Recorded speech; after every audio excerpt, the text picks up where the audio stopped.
My fiancée accused me of cheating, and her dad and brothers physically attacked me. Now the truth is out, and they want reconciliation, but I am sending them to jail instead. I, 30 am, a regular American guy working a stable office job, believed I'd found the love of my life a year ago. We got engaged quietly, just family and a few close friends celebrating at a backyard barbecue. At first, everything felt straightforward. Her family seemed pleasant enough, maybe a bit opinionated, but I didn't mind. I shrugged off their subtle hints about my background or my modest income compared to some flashy folks they knew. I was happy to marry their daughter, and that was all that mattered to me. Then, a few weeks ago, everything changed. On a Sunday afternoon, my fiancée demanded we talk. She showed me a series of photos on her phone, grainy, poorly lit images of me leaving a restaurant with another woman. I stared in disbelief. The woman in those photos was just a co-worker I'd had lunch with, nothing romantic at all. But my fiancée wouldn't listen. She called me a cheater, screamed that she'd been warned about guys like me. Her tone was vicious, as if every warm moment we'd shared had never existed. Before I could fully process what was happening, her father and two brothers stormed in. They accused me of playing with her heart, of using her, of betraying their family. I tried to explain the misunderstanding, show them text messages proving my coworker was just that, a coworker. But they wouldn't have it. Without hesitation, they attacked me right there in my own living room. Punches flew. A lamp crashed to the floor. I ended up bruised and bloodied, barely able to stand.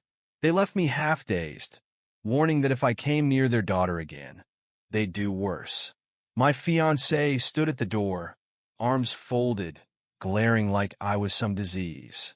She told me the engagement was off, that I was lucky they didn't break my bones. I was stunned. One moment I'd been planning wedding details, and the next I was facing a rage-filled family assault. Hurt and furious, I went to the hospital to patch up my wounds. The doctor asked if I wanted to report the assault. I hesitated, still in shock, but I knew I'd need to protect myself. I called a lawyer friend who advised me to go to the police and document everything. Filed a police report. The officers seemed sympathetic, took photos of my injuries, noted down names. They told me the investigation could take time, but I had a strong case. My lawyer said these were clear-cut charges of aggravated assault. I knew pressing charges would be no small thing. It would blow everything wide open. But after what they did, I didn't see another choice. A week passed in a numb fog of disbelief. Then I got a call from a distant relative of my fiancée, someone who knew something crucial. "You need to know the whole story," he said quietly. I braced myself. I had no idea just how deep the betrayal ran. The next evening, I met that distant relative, an uncle who lived 2 states over, only coming to town for big family events. We met at a diner off the highway. He looked uneasy, glancing around before speaking. "You deserve the truth," he said quietly. "Your fiancée's mother engineered this. She never liked you, never thought you were good enough. She wanted her daughter to marry her friend's son, a wealthy guy with family connections." I leaned forward, heart pounding. "What does that have to do with these fake cheating photos?" I asked. He sighed. "Her mother hired someone to follow you, snap ambiguous pictures, and twist them into a scandal. She fed lies to your fiancé, told her you'd been seen around town with other women, spread rumors you were living a double life. By the time you got home that day, your fiancé was primed to see you as a villain. Her dad and brothers, well, they're hot-headed. She knew if they believed you cheated, they'd lash out, scare you off." I clenched my fists, anger burning hot. They planned this all to break us up, and now I had bruises to prove how well it worked. I asked if he had any proof. The uncle nodded, sliding me a USB drive. There are text messages I intercepted, sent between the mother and her friend. They talk openly about framing you. The mother's words are clear. She wanted you gone so her daughter would be free to marry someone more suitable. Disgust rose in my throat. I thanked him and left, hardly tasting my coffee, focused on what I'd do next. Armed with these messages, I met my lawyer again. He listened, jaw tightening. "This changes everything," he said. "We can show conspiracy, malicious intent. It supports your assault case, proves you were targeted under false pretenses." He advised me to hand the evidence to the police. I did, and the detective's eyebrows shot up as he read through the transcripts. Now they had motive, planning, and a violent aftermath. The mother's involvement turned a simple assault case into something more sinister. A few days later, I got a call from my fiancée's father. He sounded nervous, contrite, saying, "We might have acted rashly. Let's talk." My lawyer told me not to meet them alone. I refused.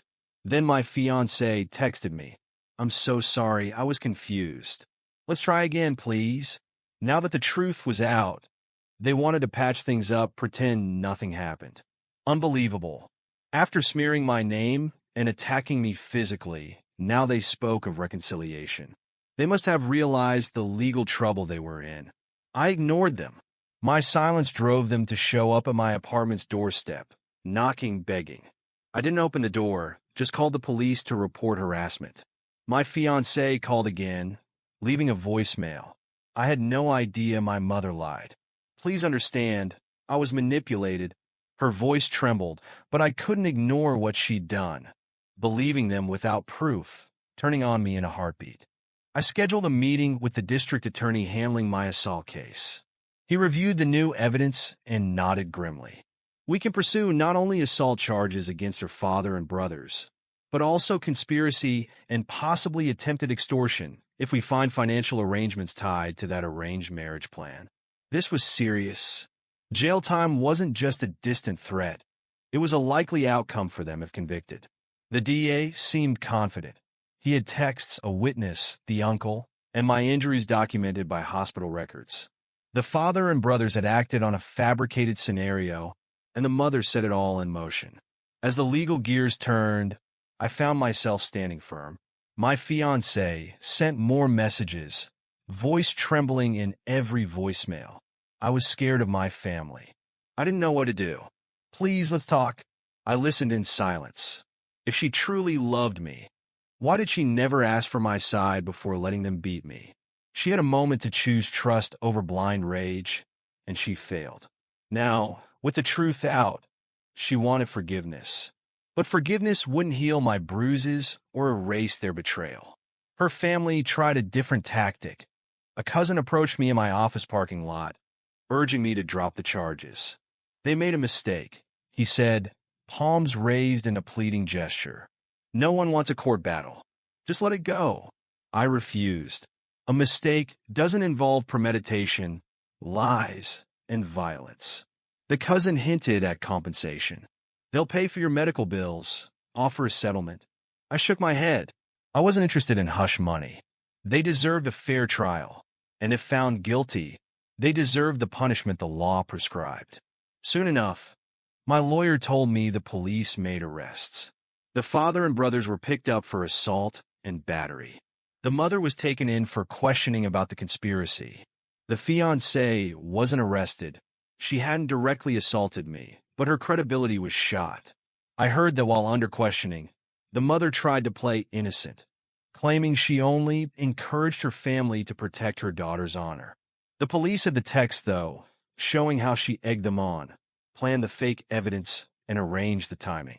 The father and brothers tried to say they were just defending their daughter's dignity. But the detectives didn't buy it. They knew the difference between defending honor and orchestrating a violent ambush. My fiancée grew desperate. She begged me to meet at a cafe near the courthouse. Against my lawyer's advice, I agreed, so long as I could bring a friend to witness. She arrived looking worn, eyes rimmed red. "I've lost everything," she sobbed. "My family's facing charges. We might lose our home. Please, can't we solve this outside of court?" I stared at her across the table, remembering how easily she believed the worst of me. Her apology fell flat. She had chosen her side when she let them pummel me over a fabricated rumor. I leaned forward, speaking quietly so my friend could hear. "You believe a lie without giving me a chance. You stood by while they assaulted me. I was left bleeding on the floor. Now that the truth is exposed, you want me to drop it and move on?" She sobbed, hands trembling. "I was scared of my parents. My mother insisted you were cheating. She said your coworker lunches proved it. I didn't know what to believe. I shook my head. If you loved me, you'd have asked for my side. You would have demanded proof, confronted me calmly. Instead, you let them beat me. Now you face the law, not because of me, but because of what you all chose to do." She tried reaching for my hand, but I pulled away. "I'm pressing charges. I'm going through with this. They deserve to face the consequences of their crimes. If you think love means turning a blind eye to violence and lies, then you never understood me at all." She broke down crying. She begged again. But I was done. I stood up, left her at that table, and returned home. In the following weeks, the legal process unfolded. The father and brothers were indicted for assault.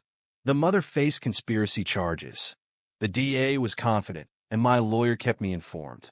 The family, once so proud and entitled, now squirmed under the scrutiny of the justice system. They tried everything, plea deals, sob stories, but the evidence was too strong. On the day of the trial, I testified calmly, describing the assault and the deception leading up to it. The jury saw the photos of my injuries, read the text messages revealing the mother's plan. They heard testimony from the uncle who'd come forward. They listened to the defense try to spin it as a misunderstanding, but the facts were undeniable. The verdict, guilty. The father and brothers received prison sentences for aggravated assault. The mother got time for conspiracy. They would all have permanent criminal records. My former fiancée, though not criminally charged, lost her standing in the community. People knew what happened. She tried to contact me after the sentencing, but I blocked her number. I refused to entertain any more pleas. In the aftermath, I reclaimed my life. The bruises healed, and I began to trust myself again. I learned a painful lesson. Love without mutual respect and trust isn't love at all. Justice prevailed this time, proving that schemes built on lies and brute force can collapse under the weight of truth. If watching entitled families face real consequences piques your interest, hit that subscribe button. You never know what storm I'll be talking about next.